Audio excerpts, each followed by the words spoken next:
বের কর আমা।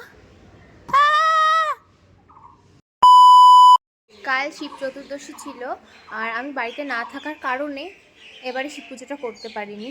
তো আজকে সোমবার, তাই ভাবলাম যে আজকেই সকালবেলায় স্নান টান করে একবারে পুজোটা করি। তো আমি 5 মিষ্টি নিয়ে এসেছি, ফল আর আনিনি। কালকে তো প্রচুর ফল প্রসাদ অনেক কিছুতে পুজো করা হয়েছে, আজকে আমি পুজো করব। বের কর আমা। লাগবে না, দেখ লাগবে না, এইটাই লাগবে। ও বাবা গো,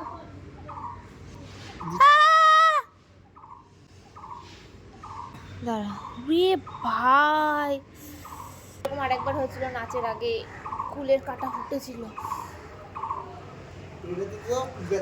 এই যে হচ্ছে আমাদের বেল গাছ, বেল গাছটা প্রচুর বড়। আসলে কালকে তো শিব পুজো ছিল, তো পাড়ার সবাই এখান থেকেই পেরেছিল বেল পাতা, আর ওই কাটাগুলো ওখানে ছিল। তো আমি খালি পায়ে গেছিলাম বলে ফুটে গেছে, আর ওই 3টে বেল পাতা আমি ভীষণ যন্ত্রণা করছে এখন, একটু পরে ঠিক হয়ে যাবে আশা করি। এখন বেল পাতাগুলো ধুয়ে পুজোটা দেবো, আমি দেখাচ্ছি। কালকে পুজো হয়েছে, এটা হচ্ছে কাল রাতের পুজো। তো কালকে তো সবাই রাত জেগেই ছিল যারা যারা পুজো করেছে। আমি আজ সকালবেলায় পুজো আমি যেখানটায় পা দিয়েছিলাম ওখানে 4টে বড় বড় কাটা ছিল, আমার 2টো ফুটেছে, বেঁচে গেছি আমি। 3বার বলো মনে মনে। আর কি এটা? এটা কি করবে? এটা মাথায় দেবো? হ্যাঁ ঢাল। অংশরায় নমঃ।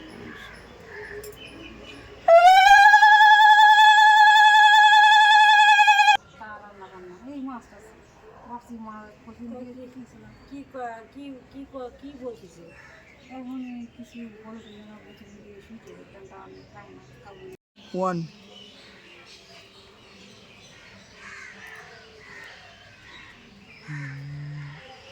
যাই হোক, পুজোটা ভালোভাবে হয়েছে। পুজোর আগে শুধু একটু আমার অসাবধানতার ফলে কাঁটাটা ফুটেছে, কারণ আমি নিচের দিকে না তাকিয়ে গাছের দিকেই তাকিয়ে হাঁটছিলাম।